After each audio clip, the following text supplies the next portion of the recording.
Hey, good morning. Good Wednesday morning. We're over the hump out of a holiday week. Just as a reminder, you are joining, I guess we're going to with the pre-huddle.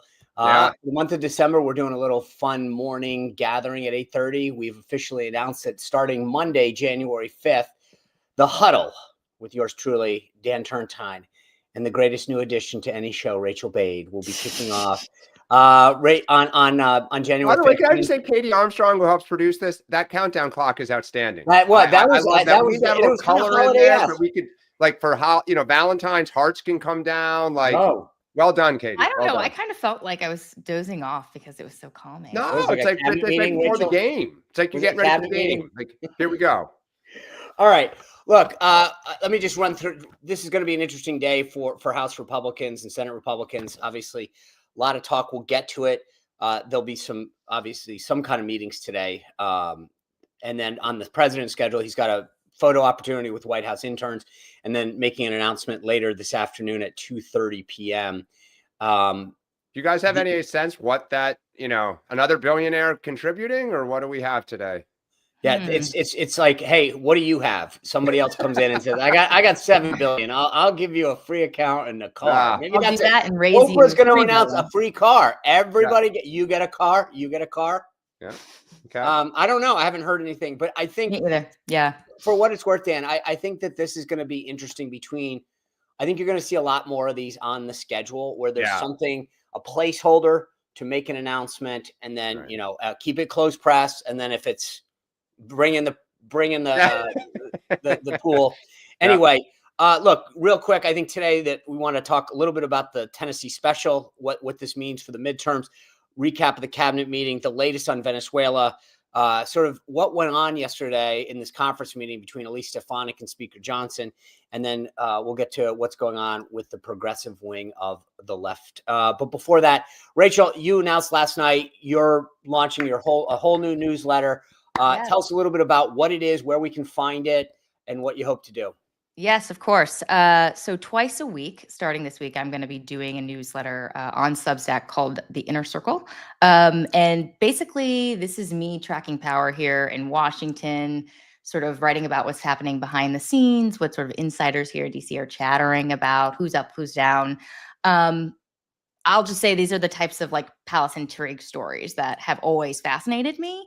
I think I mentioned in the first show that if I have any bias, it's a bias against sniffing out if there's drama happening, or if or what insiders and leaders are sort of thinking before other people know what they're going to do. So I hope you subscribe. If you go to rachelbade.com, and there's an extra A in my name, guys, so spell it right or you won't be able to subscribe. RACHAELBADE. It's free. And I am hoping you guys come in and support me. So that's it. Yeah. Well, one thing that's funny, I think it took me a while because I'm slow on technology. A Substack is just a newsletter. It's just the platform. And there's a lot of people who call me all the time and be like, what's a Substack? And I'm like, it's just, so same thing with SeanSpicer.com is just, but it's on the Substack platform, but same thing. So I'm glad. It's on the Google. It's on the Substack. Right. And if you sign up, it's going to come to your inbox. So you'll get it in the afternoons or when I have a scoop or something like that. And then obviously I'll talk about some of that stuff here on the show. Okay. I like it if I can get a phone call and text alerts. Right. Yes. Right. First edition. But anyway, enough of that. Let's go to the news.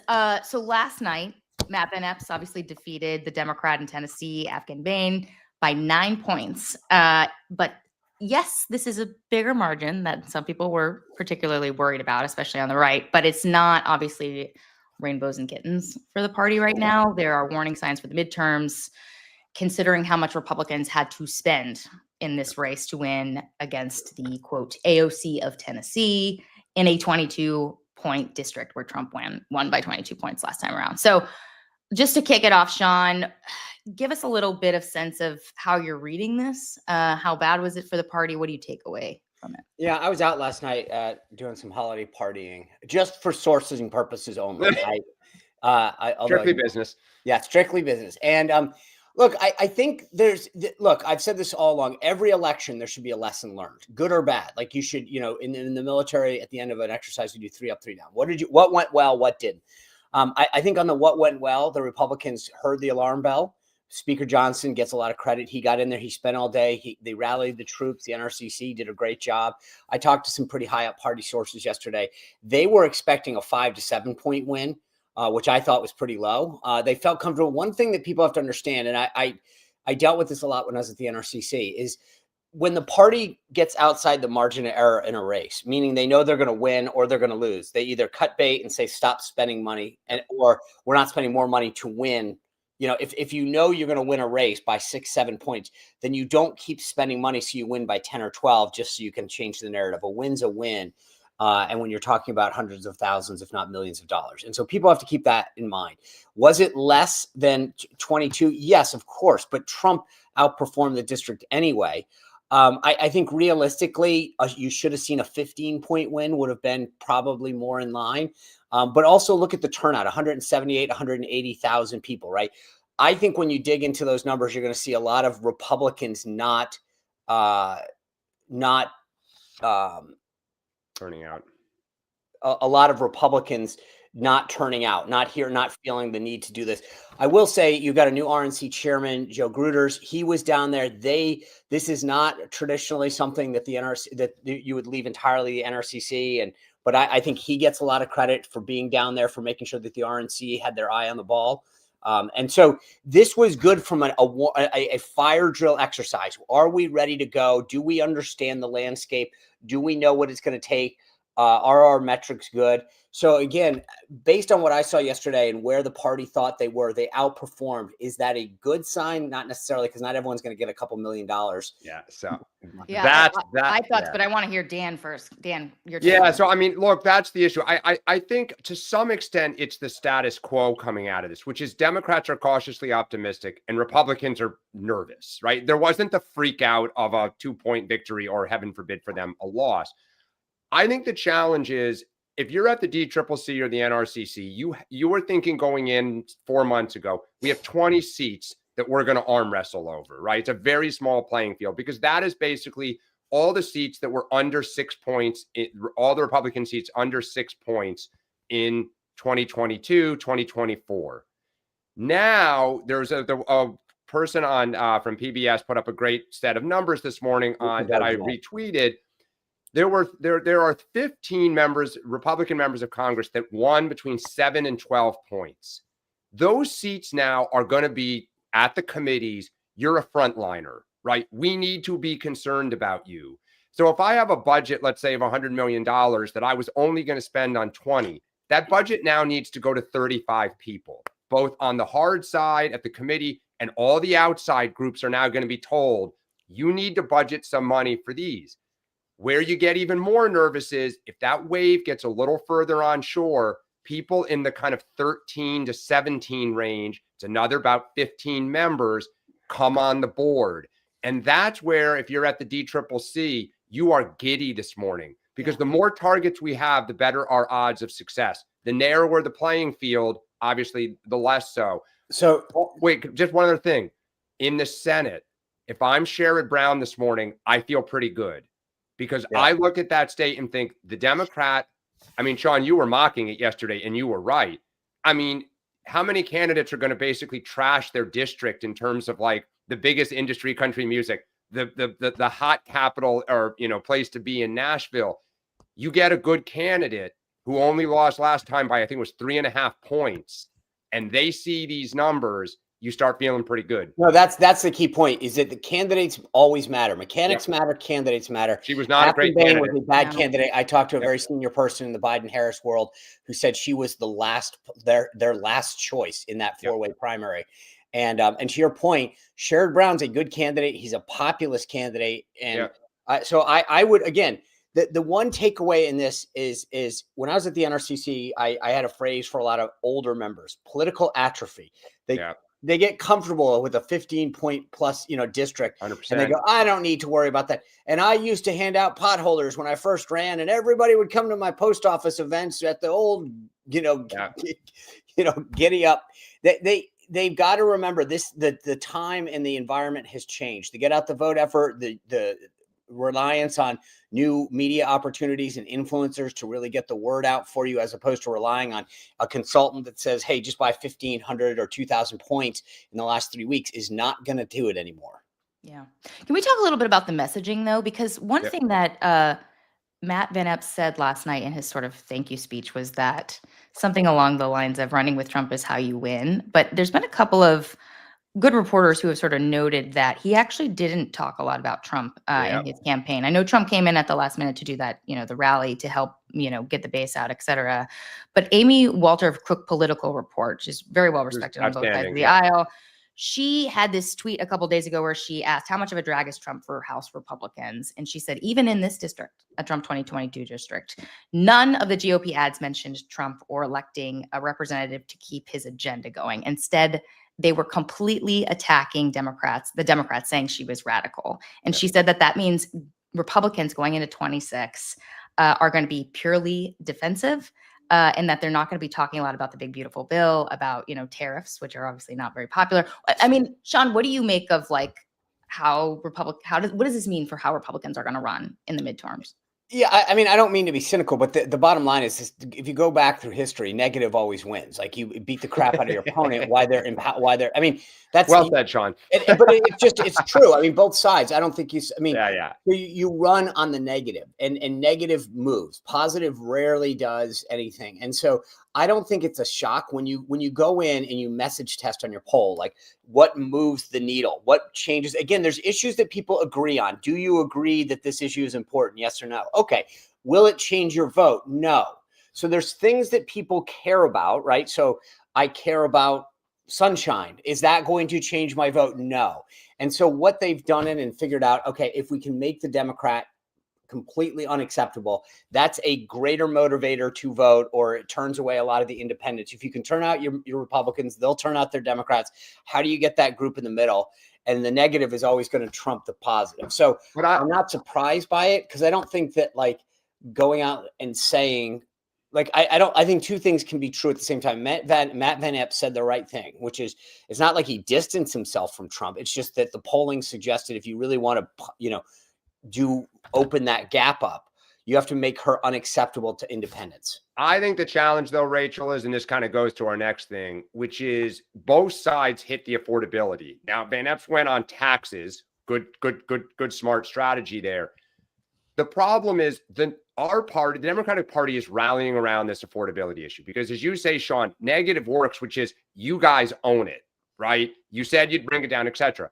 You then have Trump once again in a cabinet meeting literally saying affordability is a fake issue. Yeah. And if I'm a Democrat, I am cutting that and putting it in ads up and down the world. You are hurting, and he says it's fake. I know it's real. But Sean, if Republican candidates in debates have to get up there, in this instance, he said the right thing, which is he thanked Trump. You got to kiss the ring. Right. But if you're in a debate, you are going to have to say, well, I disagree with the president. No, you don't have to say you disagree. You know that. You don't say, I disagree with the president. I think you can say, I know people are. I mean, I've said this for weeks now. So is he right? That's what the D's going to say. They're going to cut the person off. But again, really you don't. Is it right? Yeah. Any smart politician is going to say, look, here's what I know. The people of California's 42nd district are clearly, need to do better, and we need to work harder to give them more of their hard-earned money, and we need to lower their tax. I mean, blah, blah, blah. The reality is that I understand what the president's saying, right? Which is, for 4 years, we were told inflation is transitory, nothing's happening. And now suddenly you guys care about costs. Like, all of these Democrats that stood behind Biden. We cared about it the last 2 years. No, I get it. But what I'm saying is, because of it. I think there's two things, and I'm not disagreeing with you. I think that Republicans need to address the issue. As I've said before, they need to say, our policies are moving in the right direction. We have more to do. But I understand the president's view, which is, you got to be kidding me. For 4 years, you sat behind Biden. You said that there was no problem, that inflation wasn't an issue. It was transitory. There was nothing to see here. And now suddenly, all of you sane people, when inflation is where it's always been now, it's coming down.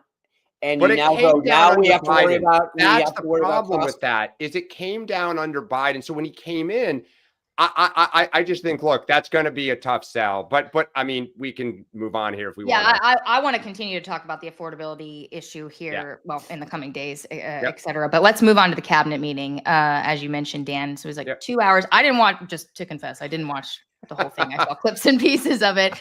But there does seem to be a lot of little news bits that came out of it. The president teased that he could strike on Venezuela in terms of land, not just, the boats. He suggested that he will, in fact, use that force to oust Maduro, right? Hegseth said he did not personally see survivors who, survived that first boat strike before the second boat strike. When we're talking about what happened there, he cited the fog of war in sort of defending what happened, saying like that he actually didn't even see the second strike when it came to that controversy we've been talking about for the past couple of days.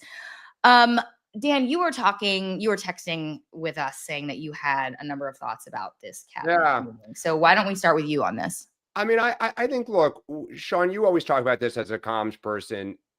What are the headlines that you want to generate from a press event? And Trump is usually the master at puts out the red ball, puts out and we're all talking about it for 2 or 3 days, right? He owns the news cycle.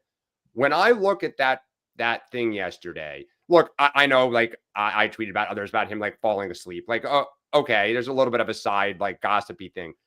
But it was his affordability comment, right? Fake news, kind of, again, driving into it. Calling the Somalis in Minnesota garbage, and all they do is bitch, which, yeah, it fires up some people. But House members in competitive seats, that's not the stuff they want to have to answer about, right? It's the stuff that swing voters kind of cringe with Trump when he goes there. And as you said, Rachel, the idea that, like, we may be imminently about to invade Venezuela, which is not, as of today, it is a 70-30 issue against. So I look at that cabinet meeting, and he's been struggling the last few weeks. And I wouldn't, as a Republican, if I'm a House member, senator, anyone, even in the Trump White House, the headlines coming out of that were not good for us. Other than maybe he sat next to Pete Hegseth and the president said he's doing a great job. Yeah, there was some news on immigration, both in terms of Kristi Noem talking about, but it was interesting that this is the first one that I thought two things takeaway wise. One is, to your point, Dan, like what's the headline or headlines you want coming out, right? And then secondly, you do this big Michael Dell, Susan Dell announcement. Billions of dollars, which is a great thing, by the way. Great thing, that right? Awesome. And so, to my point is, why wouldn't you separate the two things? Have one day, have one the other, or have one week, have one the other. Yeah. The other thing is, when I used to be a committee comms director on the Hill, we would sit down and war game out the hearing. So let's just say there's 10 members on your Republican side, and I'd say, okay, Congressman Bade, we're going to lead. You're going to get the first two questions. We want you to ask the witness about, A, B, and C. And then Congressman Turrentine, you're going to ask second. So we want you to do D and D. And we would script out the hearing. So what are the themes? What are the, right? I felt like at some point, if the president wants to do this, he is so good at orchestrating that they almost need to go through the cabinet and say, okay, what are you, like, pre-script it, right? If you're going to do this, because it really has become a show. Yeah. Right. Which is fine. I as I've said, I enjoy them. I actually feel like, and I've talked to a couple of cabinet members last night, I feel like that when you go, you actually get to hear what your government is doing for you, right? As a Trump supporter, because I feel like there's an accountability, there's a transparency aspect. Great. But it's almost like Susie Wiles and Stephen Chung, the constructor, should be sitting down and going through with each of the cabinet members and saying, here are your 3 top lines that we want to make sure you hit, so that it's on message. So what are those headlines coming out? So you almost are pre-scripting a cabinet hearing the way I just described a committee hearing. But it kind of feels like they already do that. And even if it was perfect, even if their sort of talking points were perfect, the challenge is when the president says something like affordability is, not a real issue. It's a Democratic hoax.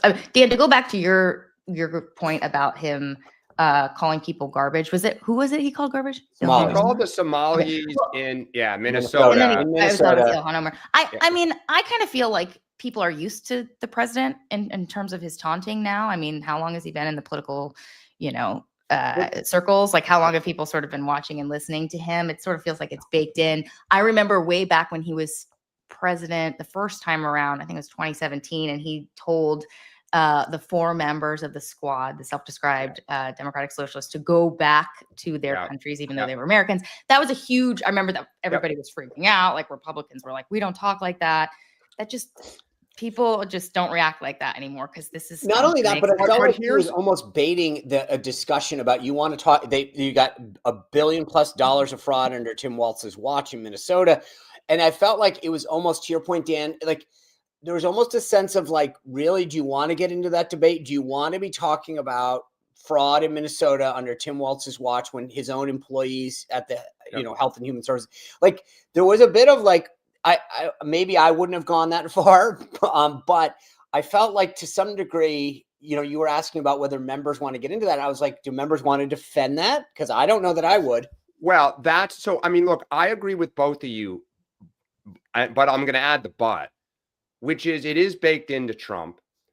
But when Trump does that middle 5-10% cringes. They hate it.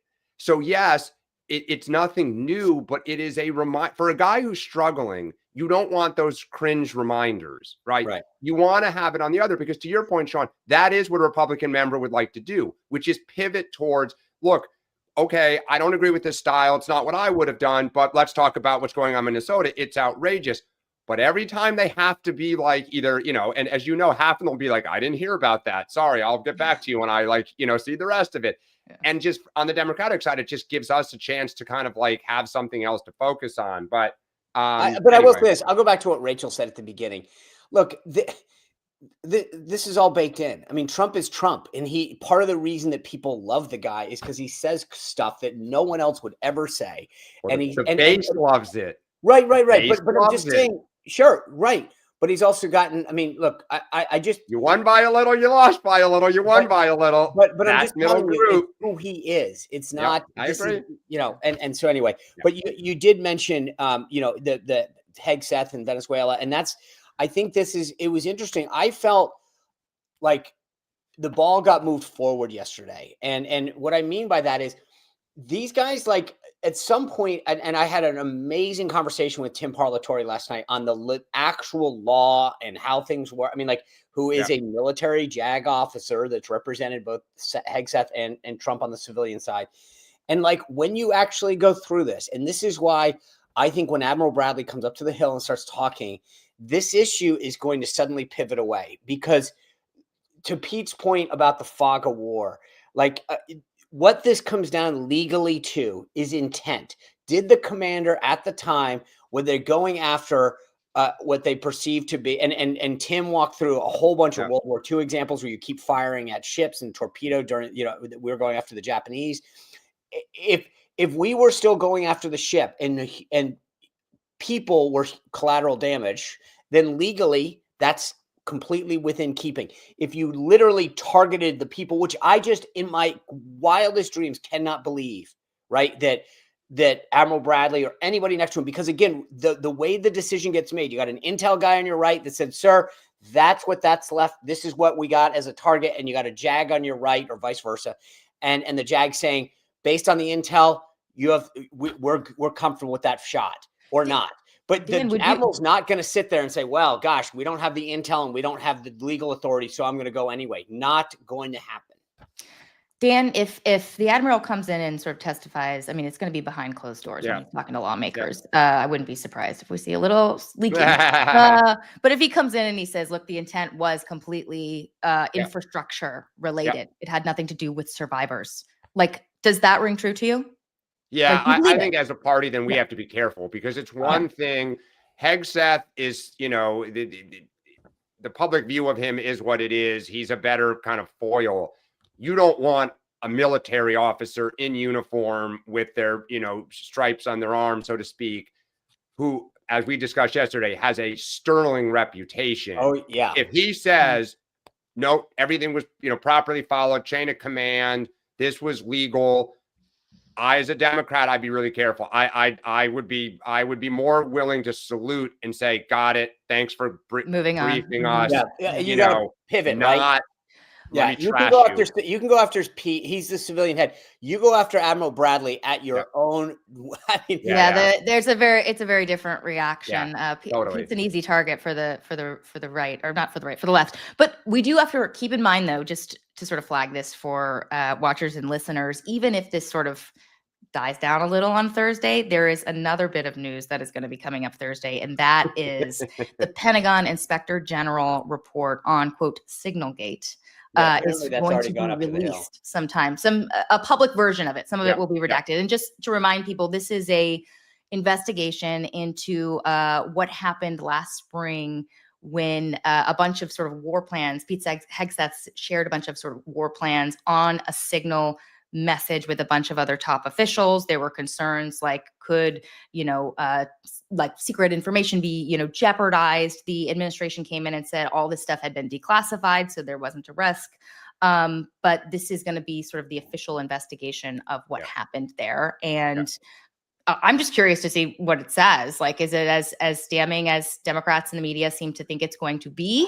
Or is there sort of a more saline version that is put out? My guess, I imagine I'm going to guess it's milquetoast, which is, it's going to try to thread a needle, which is to say, while the secretary didn't violate any particular things, it would have been better had he used official channels. We understand the constraints. However, in the future, I mean, it's going to be wide. I mean, it's just going to be embarrassing, right? It was a sloppy, embarrassing thing, what they did and what, kind of how Hegseth talked and where he did it. And I just think for a guy who's, in the bullseye, again, not just with Democrats, but there are a lot of Republicans who didn't like when he was nominated, who held their nose to confirm him and have been looking for excuses to try to push him out. And this is just going to resurface it. And on some level, as we can kind of transition to the next topic, you also have this idea of, are we going to invade Venezuela? Yeah. And that, again, here comes we've always talked about this. Hegseth is great at, the DEI purging, and we're, it's Department of War, not Department of Defense, and like kind of all of these like optics. And they're not just optics. There's obviously serious substance behind it. But now a question of like, are we invading a country? This is something that supposedly the rationale is because it's a drug haven. Obviously, that could be true and apply to a lot of other countries. So is this, a one-off? Are we for regime change? They seem to not want to say it, but like directly, but we want the president of Venezuela out. So then are we putting somebody in after this? Do we know who would come next? And I think, Sean, this is just the last thing I'll say is this is another one of those issues where Trump didn't run on this. No. And I will say this is not gonna, like, the Laura Loomers and Steve Bannons of the world. I don't know where Steve's gonna come down on this, but Laura and people have been saying, hey, how is this America first? And where I think the administration needs to inject some additional messaging is to be talking about the geopolitical aspect of Russia and China. Like, this is a big problem in our backyard, to have a massive influence of both Russia and so for all of you Russia hawks out there who are so worried about what the administration's doing, you might want to worry about our own backyard. And for all you people worried about China, same thing. And I think that that to me is another area where they need to up it, because just to say we need regime change because there's drugs that we can probably interdict for the most part by attacking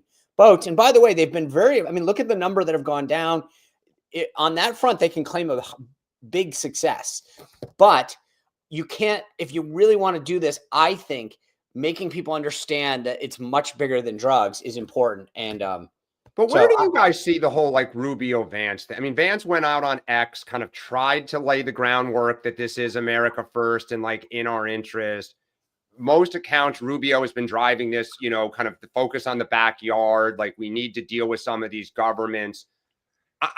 This is just one of those, we go in to a jungle in South America to get rid of drugs and a regime. I'm going to take it's an honest and true statement. Sean, the Chinese have military operations in Patagonia, in Argentina. They've got raw material deals that they signed in the last 20 years. Listen, I get it. Are we now with our military going? this to me is just like, this wasn't on the bingo card. No. And it's, and that's why I'm telling you, I don't think it's going to go over well. Yeah. And for a million reasons. One, we've been talking about whether you want to call it affordability, the economy, what personal economic security, whatever. The bottom line is, it's pretty hard to say, well, this is a priority when you're hurting or you want to make more money. Secondly, to your point, the whole ethos of America First is to ending forever wars and intervention and blah, blah, blah. So the president and his team is going to have to step up the messaging if they want people not to go, what are we doing here? And I think that's important. But as the president likes to say, America First is what I say. What I say. And I can choose to right on that. You asked about Bannon. I'm pretty sure Bannon has been against this as well. So I would have assumed so, but never. I just don't until I ask Steve. I don't. I generally don't. Maria Salazar, Congresswoman from Florida, she was on CNN, Republican, making the case for this, for going in, as she would say, going in. And she obviously talked about, drugs. She talked about the regime being sort of a threat to the United States, but she also talked about oil, and prices. And I can't remember who it was. I think it might have been Dana Bash at CNN who was interviewing her. The interviewer was like, "Are you saying we should do this for oil?"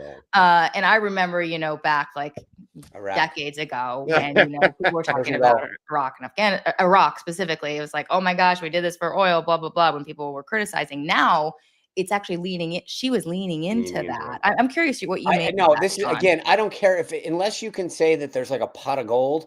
I mean, even then, I just don't, this is antithetical to what America First is all about. And that's why I'm saying either you need to up your messaging game, right? Because you need to go out there and start selling this and explaining it, or it's not going to end well. And I don't think there's any in between. I'm writing some of these books down, Sean, for my newsletter today, just so you know. I mean, this is a political show. I'll just say for Democrats, this kind of chaos is the fact that Republicans are openly starting to say on the Hill, what are we doing here with Venezuela? For us, I think you just let the circular firing squad develop. I mean, you're just like, this is not, where does this stop now? Like, once you go in, you're in. So we'll have to. And by the way, you're also asking someone, would you be okay if your child dies in going into Venezuela? Like, is that a worthy cause? We all said no American soldiers in Ukraine because people didn't think that was worth. Oh, I don't know that. I mean, look, I don't. They wouldn't do boots. Yeah, they're not. I don't think they do boots. They might do. They have 15,000 troops stationed in port. They have 15,000 troops down there stationed off the shore. I don't think they're there to check the no. You might do special forces that go in but you're not going to have a follow-on force. Special advisors. I mean, no, but by the way, just to be clear, Dan, I agree with you and Rachel. I mean, like, you start putting serious boots on the ground beyond like, a couple SEAL teams or some special forces, you're going to have a problem. Because the visual of it, right, is not what you want. And either urban fighting or jungle fighting. Yep. All right. Well, there was another little. Speaking of fights, as I was out last night, one of the things that I heard, and I hadn't paid that much attention. I mean, during the House conference meeting, apparently, New York Congresswoman Elise Stefonic kind of went after Mike Johnson, and she did it publicly, Sean. Yeah. On Twitter. Yeah. Okay. Well. Okay. Yes. I just, again, and I'm going to tell you this, I've always said, and I'm sure Dan feels the same way about his side, but like, red on red just is not helpful. Right. And I don't, and it's at like, the leadership level, and also like I said this to a couple members last night, and I've said it publicly. So, but I'm like, Johnson, and Speaker Johnson has had his plate full. Like, I'm not trying to, he was down there doing yeoman's work in Tennessee, right? He was on the ground with a 2-seat majority. I mean, that's also like, no, but I mean, like, I give the guy credit. Like, there's one thing to quarterback it from DC, which is what you normally do. That guy was on the ground for a day, like, and he had his team out. Like, okay, so I'm not trying to pile on. That being said, this is his come to Jesus moment where he needs to get the conference in a room and say, guys, knock it off. Knock it off. He doesn't have political capital. But he has to. It has to be a team speech, a coach speech, right? Which is, hey guys, we got a 1-seat majority. Here's the, the team is Trump. If you guys say you support Donald Trump, then knock it off, because I can't do this every day. I can't, if we're going to battle each other, he's going to get impeached again. He's going to have a ton of investigations. Do it. He's got to be a coach. Stefonic would argue, not the lady defending the lady here, but she would argue that she was pushing for a provision that is a Trump position. The provision was, just to get in the weeds for a second, the national defense reauthorization, basically, that they have to pass every year. She wanted to put in a provision requiring the FBI to notify Congress when they're opening a counterintelligence investigation into a candidate or member of Congress. Now, obviously, this has been a big problem with Republicans during the Biden years. Sensitive issue. And she wants that in law, that they have to notify folks on the Hill if they're being investigated. Big priority for MAGA, big priority for Republicans. And, according to her and what she has said, like, he took that provision out, and she clearly felt the need to go public and put pressure on him to put that provision back in. But there's a backstory here that people should know about. And that is that Elise Stefonic is probably the one member who has been screwed over the most this year when it comes to the Republican majority and what has happened to her. She was a member of Republican leadership on the Intelligence Committee, sort of rising star. She gets nominated when the president, to be UN ambassador. Ambassador. And her nomination gets slow walked because, Johnson is complaining. He's got this slim majority. He doesn't want to lose members. We got to pass the big, beautiful bill. We got to wait for the right time for her to leave and to fill that seat, because that means an even slimmer margin. And then ultimately the president revokes her nomination because of that slim margin that the speaker was complaining about. She blames him for losing that position. She stepped away from leadership. She stepped away from the House Intelligence Committee. And so she's clearly very angry. And by the way, even though she stayed in Congress because of that slim margin, other members since then have resigned for various personal reasons. And she's still there, and she didn't get the dream job. So look, I have some sympathy for Elise Stefonic. Well, things have not gone well for her this year. And to turn the screwdriver deeper, so it's being reported that Johnson, that she wanted back on the Intelligence Committee, and Johnson was hesitant and said, well, we've already filled the seat. And then she wanted back in leadership. In other words, all right, if you guys are going to say I can't leave because we need to protect the majority, then I want to go back to everything I had. And Johnson tried to block it. So she is pissed from six ways to Sunday. But this is again where I would argue Johnson needs to be the coach, right? Yeah. And that was probably not, again, I don't know entirely the back and forth. Not disputing any of the TikTok. What I'm saying is, was some of this prohibitive, I can't put you back on, or was it I don't want to put you back on? I don't know. So I do think that where the one thing though, as someone who, I've said this publicly, I love Nancy Pelosi. I think she was an amazing leader, but regardless of what you think of her politics. Sean, the fact is, I don't think Johnson, Rachel, you said this, is feared.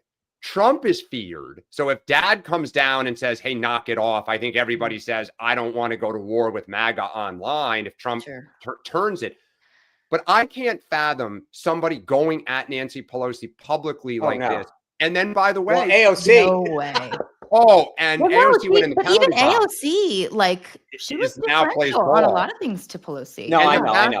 And the fact that Johnson today gave Stefonic what she wants. If I'm another member, because it's 2-seat majority, I throw a big enough public hissy fit, Johnson's going to back down. Let me say this. Here's what, as you guys are talking, what's in the back of my head here? I mean, in all honesty, on the first part and the second part, the initial one a few months ago, and then the current one, I gotta believe, and maybe I'm wrong on this, but I just gotta believe that Johnson at some point is backchanneling this to the White House, to James Blair, the political director and deputy chief of staff over there, and saying, hey, Elise, you guys told me to pull the nomination. I pulled it. She wants back. Do you guys care? Right. And then here she is pushing for this provision, the NDAA. Do you care? Right. So on both sides, I gotta believe that at some point there's at least getting a back channel, hey, are you guys on board with this? Do you not care? Do you want me to support it or not? And so that's what is in the back of my head, which is a lot of this at the behest of the White House political operation. Yeah, that I just don't know the answer to. But last thing I want to mention about this is just it's not just Stefonic, right? Like, so she came out and did this. There was another instance yesterday where Chip Roy was on the floor sort of demanding things and causing problems for Johnson. Anna Paulina Luna, another By the Republican way, from not Florida. just Rachel, not just causing problems. They pulled down a rule and stopped. We're like, okay, we're done. Like, that's a big problem. Like not a small problem. But Right. Anna Paulina, another member of Congress, a Republican, filing a discharge petition to go around leadership to force a vote on legislation banning stock trading. Which, by the way, which is a 90-10 issue. The Hey, you know what? file Anna feel Paulina Luna, empowered go, right girl. now. The rank and file feel empowered right now. They sent Yep. blood in the water. And Yep. this just sort of like, to go back to what Dan says, like, they feel like they can get what they want right now and sort of assert their leverage in this slim majority over Johnson. And it's just going to be a challenge for him unless the president comes in and steps in on one of these issues. And by the way, this is another instance, assuming that this discharge petition happens, right? Because again, this is like the Epstein file release. It's a 90-10 issue, right? People want to be, you know what the problem is? Trump doesn't necessarily want this because he got exempted. You think Democrats aren't going to talk about, oh, we all support a ban. The executive branch, it has this ban, except for the president and the vice president. Right. And like, it's always just, he doesn't want this. It's another instance of like, it's bad for Johnson. It's also bad for Trump. But here's what I'll say. You know what this vote reminds me of? Back in '94, we took over the House, the Contract of America. Everybody said they supported term limits. And so what did the House conference do? They put up basically, a 3-pronged vote. So you could vote for 4 years or 6 years or 500 years. And then you could say you voted for something, but none of the 3 options ever got to 218. So this Stock Act, look, I've talked to a couple of members about this, and they're like, I'm for it if the following, and it's like, to me, this is a no-brainer. When I got in the White House, they said, you take every stock that you own, they got it, you have to sell it, and it has to go into a qualified mutual fund. You get to still be in the stock market. Stock market goes up, you do well. Stock market goes down, you do bad, right? Rising tide lifts all boats. Yeah. These members of Congress that are, I did a show with Tim Burchett the other day. Do you realize for all this crap that we give Nancy Pelosi, she's not even in the top 10? I mean, I just, this is. And by the way, her husband's an investment banker. Like what he does. 10, what? She's, for all of the Republicans love to talk about Nancy Pelosi's stock trades, which are very good, by the way. Oh, in terms of trading, the top 10. Right, and how well she does. Yeah. But at the end of the day, as Tim Burchett reminded me in his very like amazing, his sort of fun, he goes, son, she's not even in the top 10. I mean, well, and of course the irony of this is like Paul Pelosi was successful prior to this, so. But where it's most egregious is the rank and file that go from being worth 200,000 to like 700,000 because, like, go back to healthcare. All the people who traded around healthcare in the finational crisis on both sides of the aisle was disgusting. It was disgusting. I mean, Burchett, by the way, I put out clips from my show all the time, and some do well, some don't do as well. We put out this clip. Burchett told this story. He makes these things called Burchett boards, his skateboards in his garage at night. No. So you got to see this. I put it up on Instagram. It got 1.4 million views. He puts this stuff. He tells this story. He walks down to the House Ethics Committee and says, "Hey, I gave some of these boards out. They're fun. People seem to like them. They're skateboards, and they're really good. They're cool." And he said, I'd like to kind of maybe do something with this. And they said, great. You have to go out and get a business license. You have to get approval to do this. You have to do this. He goes, so let me get this straight. I can trade stocks with insider information and I don't have to do anything. But if I want to sell a skateboard I make in my garage, I have to get approval and a business license. And they're like, yep. Did you ask him for a skateboard, Sean? I did. Oh, hell yeah. First of all, I love free stuff. I am a swag whore. I admit it. So like, I asked for everything that's free. I'll climb over 8 people to get a free T-shirt when the caps drop. Yeah, you're the guy at the game who knocks the kid over to be like, give me the triple. And I don't ever want to wear it. I just want it. You just like put it in a frame and you never use it, or what? No, I put it in a box in a corner. Of course. As just the last topic here, kind of speaking on like red on red. This is a little bit of blue on blue. For those who haven't seen it, rumors that Jasmine Crockett is leaning pretty strongly towards declaring next week that she is going to run in Texas for that open or in the Senate seat.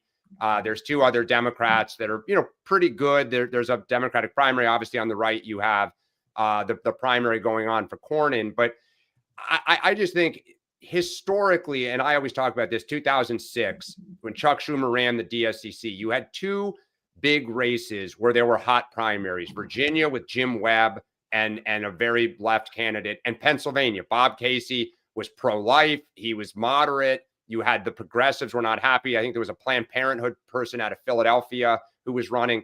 And Chuck Schumer and the DSCC played extreme hardball and said, this is our candidate. They went to all the outside groups and said, you are going to run money. Emily's List or Planned Parenthood, whoever it was, took a long time to forgive Chuck Schumer. But at the end of the day, Jim Webb won in Virginia, upset Allen, and Casey won, upsetting Santorum. This time, it's the opposite. The progressives are flipping off the DSCC. They're flipping off Schumer. We've talked about Maine with Plantner and having already recruited the governor. Michigan, that primary is incredibly crowded. You talked to New Jersey last night? Yeah, I mean, and Jim Solomon defeating Jim McGreevey for the mayor of Jersey City. What a smackdown. So, I mean, I think while we're talking about the right, on the left, it is, I think, one of the stories that is really kind of moving this primary season is progressives see this as their moment. And they are stepping forward in House races, Senate races, and they don't care what the DSCC. And there's no fear anymore of Chuck Schumer. And that's a problem for Chuck. I'll tell you, the one big thing in the tech, you mentioned, you name checked the Texas Senate primary. Yeah. Obviously, one of the big hits that the Cornyn people put up against like a Paxson is to say, well, gosh, you'd have a harder time keeping Texas Republican. Democrats would have a choice. You elect Jasmine Crockett as a Democratic nominee, I could win in Texas right now, and I don't live there. I was going to say, there's been a lot of comments in our chat here about please have her run. Oh my God, I might actually donate to her. But I do think that, by the way, it didn't get as much play for obvious reasons, but this race in New Jersey, northern New Jersey, former governor Jim McGreevey losing to a big progressive. You look at what happened in New York City, what's going on in Minneapolis, the rise of the progressives on the left, and obviously DC mayoral. You may have a socialist now and the thing that was fascinating to me about the Afton Bain race down in Tennessee 7 was, and I get it, don't get me wrong, but like to bring AOC into Tennessee 7 and to double down on crazy progressive. I get it. She wanted to. And Jasmine Crockett did a call. To me, if I were Afton Bain, I would have said, okay, I got this. I might do some robocalls with AOC. And Kamala Harris came in. And then bring in try to get go west out of Nashville and north and not necessarily go crazy.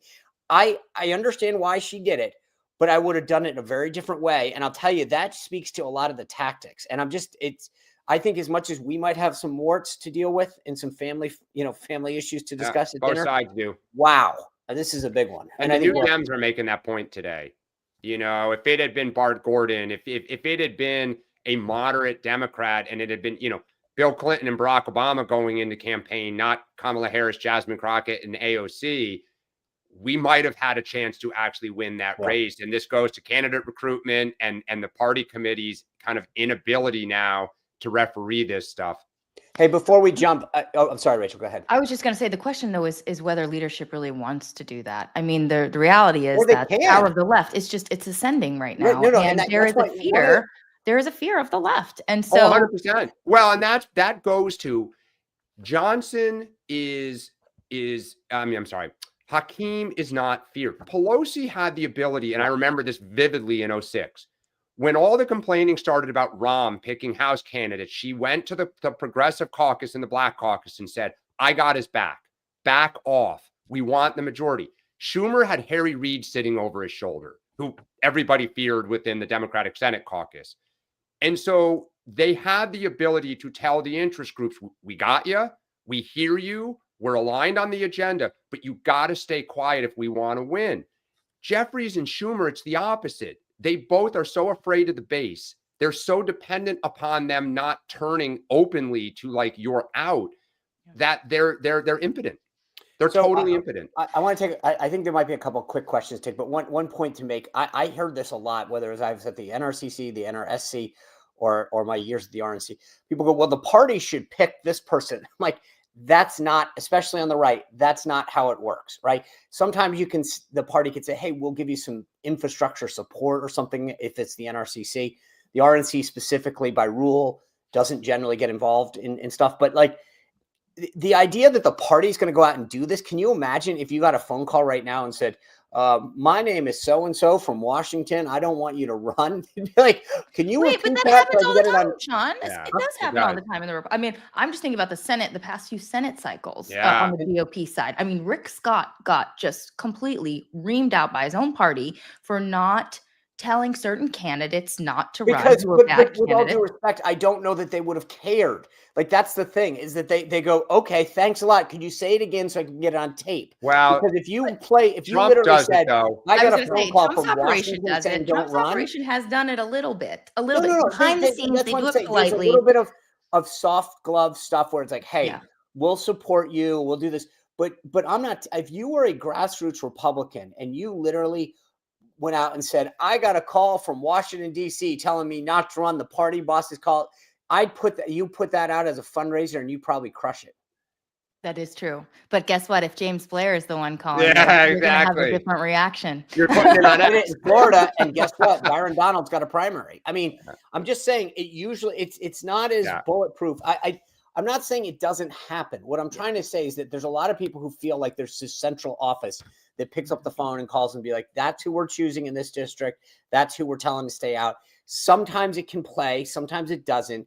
It just depends on the district and the circumstances, et cetera. So, hey, I think we did have a couple quick people in the chat. Sean M. Spicer, what is being announced by Sean? I'm being appointed. No, I don't know. It's interesting. Normally we get a pretty good heads up. Do you guys have any clue what's going on? I don't. I should have sent a text before the show, but admittedly did not. All right. Apologies, Sally. We will do better, and we will tell you at 3:01. They don't tell the Democrats ahead of time what's coming. Right. Sorry. All right. We have one more before we jump for the day. What's the turnout versus a great question on that one. So look, special elections are obviously going to be much smaller. I think that roughly, and I'm sure votes are still being absentee. I think they had about 178,000 or 180,000 votes yesterday. You can probably get another 100 out in a general, so it should be closer to 300,000. And in a I think I saw 38.5 to like 55 or something in the 56, something like that in the general. So it's a I mean, that's standard in almost every district. Right, that's normal. And when you look at it, disproportionately is obviously going to be from the rural counties in areas outside of Nashville and Davidson County. So that's not surprising. Anyway, but the problem is Trump's not on the ballot again. Right. So, and that's always, we've had this problem for 10 years. The Democrats are fired up as hell. Right. Right. They were fired up and people have a hard time, especially low propensity voters. They will turn up, turn everything for Donald Trump, but they have a hard time saying, do it for you. So true in 18. It was true in 2022. Yeah. I mean, that's the word. And we got to really figure out in the next several months how to tweak it more. The one thing I'll say from some of the people I talked to yesterday, the RNC really did a good job of hitting its early vote number, right? So they got it. They just, the Republicans turn out more proportionally on election day. And that's where, that get out the vote, that GOTV effort has got to get tweaked even more. Stay tuned. All right. Got interest in that. All right, guys. Well, let's, we'll all be tuned in at 2:30 to see what the big announcement is. Obviously, tomorrow we'll be back here at 8:30. Rachel, congrats on the newsletter. We'll put it in the YouTube notes if you want to get to Rachel's thing. Obviously, Rachael Bade. There you go. And remember, it's there it is. Ooh, that's fancy. Look at that. Yeah, look at that. And Sean, who do you have tonight? Come on. Oh my God, thank you. By the way, again, like that conversation I had with Tim Parlatore last night. I learned, like a lot of times you say, don't ask questions you don't know the answer to. I asked all the questions I didn't know the answer to. And he literally walked through the Uniform Code of Military Justice and what, anyway, I recommend it to anyone, but tonight, Derek Van Orden, former Navy SEAL, current congressman from Wisconsin, will be on to obviously talk, we'll talk Tennessee, we'll talk about the UCMJ and what would have happened in the fog of war. Obviously, remember, it's not just a SEAL, obviously part of Special Operations Command. So he can talk a little bit about that and what he thinks is going on in Venezuela. And then this issue of affordability and healthcare, what we're going to have to see in the next few months coming out of the conference. And just, I think part of it also is the mood. What do these guys think? Because it's amazing to me how many House members, and Rachel, I'll be interested to see what you pick up in the next few days, but like, they're not like happy soldiers right now. A lot of these guys are like, well, and I would just assume what I hear is a lot of them are nervous. And so we'll see how that changes now that they're back. I feel like some of them were worried about Tennessee. Did that reassure them? So, we'll see The speaker says that he's a mental health counselor half the time. I This bet is sort you of what it's he true. is. Well, and I will say members of Congress are often very unhappy. And I think this is job where, is not fun these for those who don't know, just quickly, the problem is members sit around and they go to lunch, they talk in the hallways, and this is where the snowball of psychology can build. Yeah. Of if like you're grumpy, then I can become grumpy. You're thinking of quitting. Maybe I'm going to think about quit. Like it's like high school. So anyway, to be continued. Thank you all for tuning in, and enjoy your Wednesday. And we will see you tomorrow at 8:30 a.m.